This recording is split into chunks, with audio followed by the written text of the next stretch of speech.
Hello everybody, welcome to StraightA, Dawson here, back with another NFL Week Predictions video, Week 15 edition of course, and the NFL season, again, it's in the final stretches where teams are trying to either prove it or lose it type deal, especially in the AFC. It's a really big and close conference. If you look on the left side of the screen there, very close conference all around from all the way down to the 11 seed right now. Well, the NFC is a little bit less of a battle, at least a little bit lower tier of a battle for that 6 and 7 spot, but still some interesting stuff is going on. On screen now, you're going to see the NFL season prediction leaderboard. Betting lines: 134 wins and 74 losses. Tom Grassi's doing right behind him, 131 and 77, while I am now leading the pack just barely at 128 and 80. Kevin Walsh is just right behind me at 127 and 81. Joining him is Ryan Schudeman at 127 and 81 as well. Then nice small little gap there. Wyatt's World 124 wins, 84 losses. Trayton at 123 wins, 85 losses. Ben 121 wins and 87 losses. And right behind them, kind of doing the tail end of it, TPS 117 wins, 91 losses. So pretty close race overall for the NFL prediction leaderboard. 17 wins is what separates the betting line and TPS, so that's kind of cool. That's decently close. But right now, your boy is currently leading, and I plan on keeping it that way because I think this week of games are pretty interesting with a lot of injuries kind of taken into account here. So I'm going to quickly go through these games, give you my predictions. In this week's edition, all of the guys are going to put their stuff in the comments. We're going to record this week together, but my schedule actually is the one that didn't line up. Because I am working all day, basically tomorrow and so Wednesday, essentially. So when you see this video, so tonight and Thursday, pretty much. So I will not be available pretty much on any of those days. So I'm recording a lot of my stuff now, or at least in the small time frames I do have to get out the videos as quickly as possible. So their stuff is going to be in the comment section below. Go check it out. Either I'll post it or they'll post it. Either way. So that's going to be the unfortunate case here because I have to basically put this out. Not much editing. I'm going to quickly go through these games. That way it's a nice shorter video to nice and enjoy. So first up, we have the Chargers at the Raiders. With Justin Herbert's injury, the Raiders are in prime position to keep this up and take the win here. And maybe be a sneaky contender because they're only at 6 and 8. So they could kind of get in the conversation here. But I think it's too little too late for the Raiders. Either way, I like my chances with the Raiders here. Aiden O'Connell isn't awful. The Raiders' defense is suitable. Josh Jacobs, a good running back. Overall, the Raiders, I like the look of them. I think the Chargers do have them beat in the offensive line and the weapons, but I think the quarterback play is not going to do it here, and I think they already blow games with Justin Herbert. Without Justin Herbert, I think they're going to be kind of doomed here. So say what you will about it, but I do think the Raiders are good enough to eke out a victory against the Chargers, who are pretty much in prime position to basically be in tanking mode right now. Depending on when Justin Herbert comes back.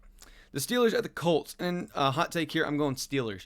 I do think the Colts are hotter right now, and I do enjoy seeing the Colts doing as well as they have, but the Steelers right now, I think, are also really good. They have a tougher schedule, though, rest of the season, and I do think they're going to get 9 and 8. I do see 2 losses that are going to be pretty close for them, so I think a win against the Colts are kind of mandatory.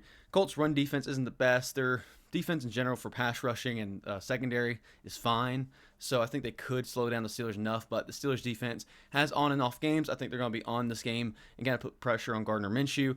They could have a fine game, but I think the Steelers are going to eke out the victory with a lot of field goals, maybe a rushing touchdown. And Mitch Trubisky, I don't think, is awful. So I think once he gets kind of the groove of things, Steelers will easily take this victory away.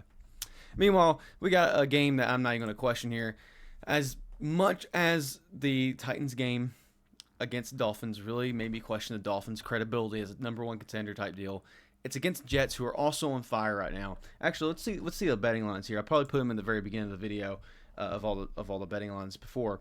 But let's look at the betting lines real quick for the Jets and Dolphins. It's minus 8.5 for Dolphins.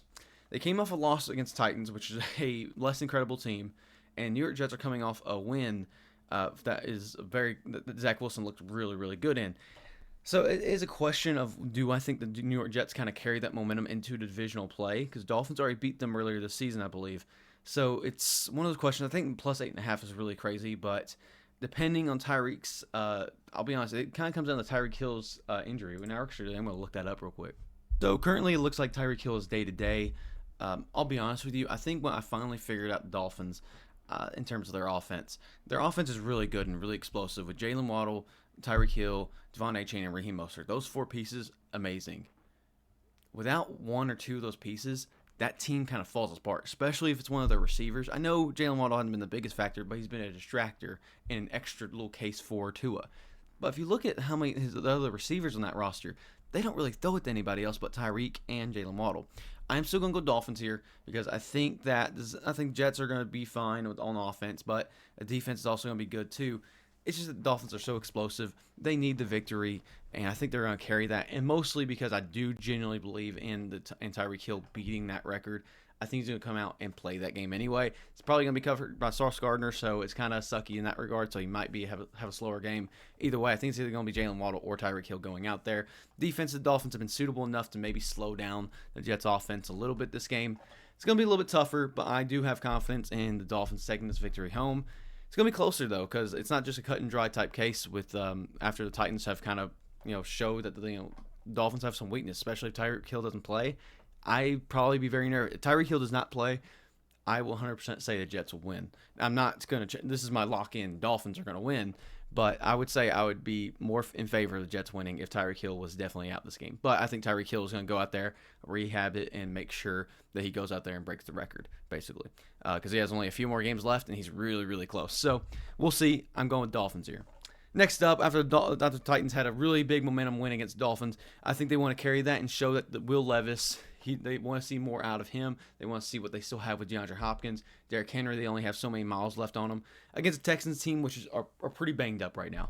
Short and simple to the point. C.J. Stroud out. Most of the receivers are out. It's just not – they're going to feed who they're going to feed, but the team overall is getting beat up. The defense isn't the most healthy in the world, and it's also still young. Say what you will about the Titans. I guess the weakest point they do have is offensive line, so Will Levis being protected might be a little bit of an issue. But I think the Titans are still going to eke it out. It's divisional play. It's in Nashville. It's hard to say that the Titans are not going to carry on the momentum from the Dolphins to the Texans, especially with C.J. Stroud being out. At least more than likely. I'm pretty sure he is definitely out, but it's not. I guess it's not guaranteed. Davis Mills is a suitable replacement.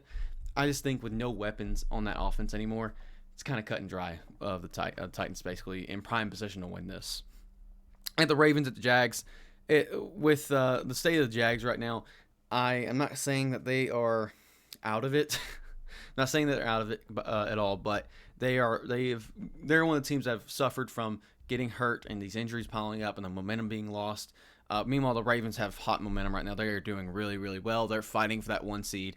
Meanwhile, the Jags are just struggling to stay on top. The Jags defense has been hit or miss about whether it's going to be good. It's been mostly good, but it's starting to, again, slow down. The offense, hit or miss, but especially with Christian Kirk gone, it's kind of made that more one-dimensional, more reliant on Calvin Ridley or Evan Ingram. It's going to be tough for the Jags to win this game, even at home. Lamar Jackson, the ground game there, the receivers have been playing up to their asses for the Ravens, and the Ravens defense has been playing really well. So I think it's pretty cut and dry for the Ravens to win this. Same as the Chiefs. I know the Chiefs have been clowned on. I've clowned on them, but going in New England has a great momentum right now. Bailey Zappe's great, but the defense for the Chiefs are still going to be a little bit more able to go out there and prove against Bailey Zappi and the offensive line there. They still have no weapons in New England. Granted, the Chiefs don't, but they have Patrick Mahomes. I don't see the Chiefs going to what's called 8-6. So I can't say they will. I think the Chiefs are still going to pretty easily lead the AFC West. Going to give Chiefs the victory there. Going to the Bears, the Browns, and I would say if they didn't have Joe Flacco, this is an easy case for the Bears. But Joe Flacco has proven that he's a very suitable replacement for Deshaun Watson for the meanwhile, if not just a replacement in general, to be honest with you. Beside the point, the Browns' ground game are fine. I think Jerome Ford and Kareem Hunt are doing something good there, suitable enough. Joe Flacco with his weapons of Amari Cooper and Elijah Moore doing fine. David Njoku getting more involved. The defense for the Browns are still good, like really, really good. I love the Bears. I love the look of Justin Fields and what that team's doing. The defense is even stepping up a little bit if you look at the stats more so for the last few games. It's just that I don't believe it, their momentum at this point in the season. I think not saying they don't have motivation. I'm saying that they don't have I guess it is pretty much motivation. They have nothing to fight for right now. They are pretty much out of it. I guess they are only a couple wins behind making the playoffs, but it's just that it's so hard for their roster right now to really get a grip. I think they're still a couple key pieces away. They probably want a better draft pick.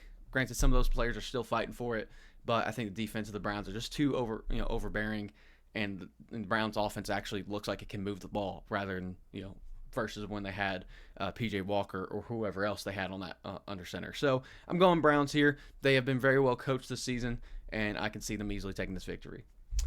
A bittersweet game with the Broncos at the Lions. This for one, going to be a good game. I'm excited for it. But ultimately, I gotta say, Kitty goes meow, as Tom Grossi would say. I gotta go Lions here. I see the Broncos winning every other game, mostly because it's New England, Chargers, and Raiders, and I hope they do. But I just can't. I can't give the win to the Broncos here. I would love it for them to. Lions have been on a cold streak. But they still put up points. Straight and simple to the point. The Broncos still can keep in that 20 range, but the Lions can easily reach that 30 range. Granted, our defense is pretty good at turning the ball over and stuff like that, but I think that Dan Campbell is going to refocus. It's back in back at home for the Lions, so I think with the Broncos marching in there, I would love the Broncos to win. But between the offense of the Lions being colder and more ready to go, plus with a really good run game against our not so good run defense, it could probably just overall kill us. Russell Wilson likes turning the ball over and isn't the most, again, flashy point. He can't keep up with Jared Goff in yards and touchdowns if they are going to go have a shootout. Defensively, Broncos have a good defense. Probably slightly better than the Lions, but I just think at the end of the day, Dan Campbell's going to go out there, coach his ass off, and give the Broncos hell. Again, love to see the Broncos win this, but I think the Lions have it pretty nicely. Got the Vikings, the Bengals, taking another home victory here. Bengals, after seeing the Vikings completely lose momentum, it's over. I have no hope for them. I don't know. I get that Josh Dobbs had a bad performance, but I don't know if Mullins or whatever is really the answer. Jake Browning looks like the fucking answer right now that they need to make the playoffs. Bengals, I like their shot here. The weapons are primed to help Jake Browning support him. The defense for the Bengals are trying to keep up as best they can. And I think against the Vikings, it's going to be a nice little field day.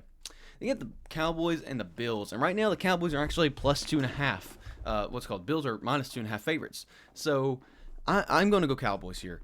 And the key reason is I think the Bills need this more. But I use that logic against the Chiefs, and I think they struggled a lot. They arguably should have not lost that game because I think the Chiefs blew that game more. But they arguably could have lost that game multiple different times. They just didn't play very well. And against a team that I think is better than the Chiefs by a decent margin, they're going to struggle because that offense of the Cowboys has been cooking. The defense of the Cowboys has been cooking. And they've been struggling. Either the Bills' offense or defense is going to struggle this game. The other one will do better. I'm kind of convinced myself that the Bills' offense or defense will do very well. The other one's going to cost them the game.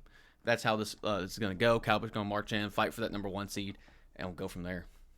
Meanwhile, we got Atlanta going to Carolina. Bet against Carolina until the day I die. Atlanta's not great. They got a good run game. They're utilizing Drake London and Kyle Pitts. It can probably easily go into against the Panthers in a victory. Panthers are still going to keep on going down at 113. That's fine with me. Then you got the Buccaneers at the Packers. And this is another upset I'm taking. The Packers are 3.5 favorites. I like the Bucs here. And I like the Bucs here because, again, I like going against teams who just lost momentum, especially against a game they weren't supposed to lose. I think the Packers had a lot of momentum. They looked awful against a not great Giants team. And I like the Giants. And you'll see me kind of talk more about the Giants here in just a second. But I think the Packers, while they are fighting for that playoff spot, are still struggling on both sides of the ball a little bit. You kind of see there's flashes of goodness. We saw a lot of flashes of goodness. But I think when this is something I succumbed to was that they were doing very good consistently and not doing awful, is what I should say. They never did a really awful move. And this last week was probably one of their worst moves of the whole season. And they're in prime position to lose against a team that's kind of getting the mode like, hey, we got to fight for our division. And I think the Bucs are going to go in and give them hell. I think the pass rush of the Packers is not very good against a good offensive line of Bucs. I think the Baker Mayfield with Chris Godwin, the connection there is going to be really great. And I think the defense for the Bucs is suitable enough to stop any run game. Whether Aaron Jones is back in or not, he's going to be not efficient. A.J. Dillon's not the best in the world. I think that the Buccaneers are in a prime position to win this game like a 16-10 type game. I think the Packers just lost momentum. They're back in Lambeau, so I can't really say much there. But I just got a feeling that I want to take the Bucs here. I like where the Bucs are right now. They have some tougher games. Divisional games are going to probably drop back and forth, so they need a win here if they want to stay in the divisional matchup here. Going Bucs. And we got the Giants at the Saints. And I was going – there's a world where I chose the Giants here, because I really am starting to buy into the Tommy DeVito, but I think the Saints have an overall better roster. The Saints defense has been really, really good, holding them up. Well, the Saints offense is suitable. It's doing fine, but it's just there's a lot to work on there for the Saints. The Derek Carr, is he the answer? Alvin Kamara, he's doing well, but is he a long-term solution too? Giants, I think that they've been playing well. Again, they've been doing very well, very well. Saquon can only do so much though, especially against a good defense. Tommy DeVito fighting against a good secondary, also going to be kind of difficult.